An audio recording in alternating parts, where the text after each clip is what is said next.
So I'm at the airport, and they've got this deal for 5 donuts for $5, which is an awesome deal because it's pretty much the same price as buying 3 donuts anyway, so it doesn't matter.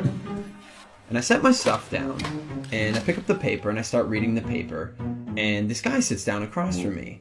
And so I, look over the paper, and he kind of gives me a bit of a smile, and I give him a bit of a nod, and I go back to reading the business section.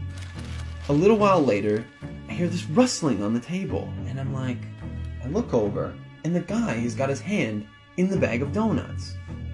Okay, that's a bit weird, but it doesn't really matter. The guy looks like he's homeless. He probably needs it more than I do.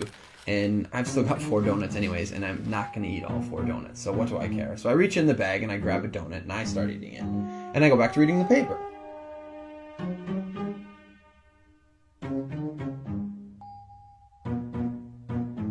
So I'm just getting into the social pages, and I hear this rustling on the table again. And I look over, and the guy's got his hand in the bag of donuts again. He takes a bite, and I'm like, what the crap? And now I'm getting a bit angry, but the precedent has been set, and so I don't feel like I can say anything. But I reach into the bag a bit more aggressively, I take a bite, and I just shake my head like, whatever. So a few minutes have gone by, and there's this call on the loudspeaker for the next departure, and the guy gets up and he starts gathering up all his stuff, and he gets to the end of the table and he stops. And I see him out of the corner of my eye, and he reaches into the bag, and he pulls out the last donut. And I'm like, seriously?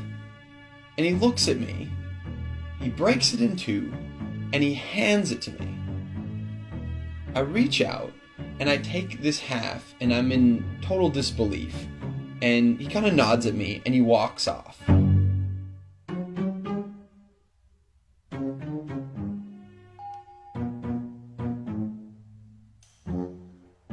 So, while I'm sitting here, pondering the absurdity of what's just happened, I hear the call for my flight. And so I get up, and I grab my bag, and I grab my jacket, and under my jacket is my bag of donuts. Not only was I eating that guy's donuts the whole time, and he didn't say anything, he took out his last donut, and he broke it in half and gave it to me.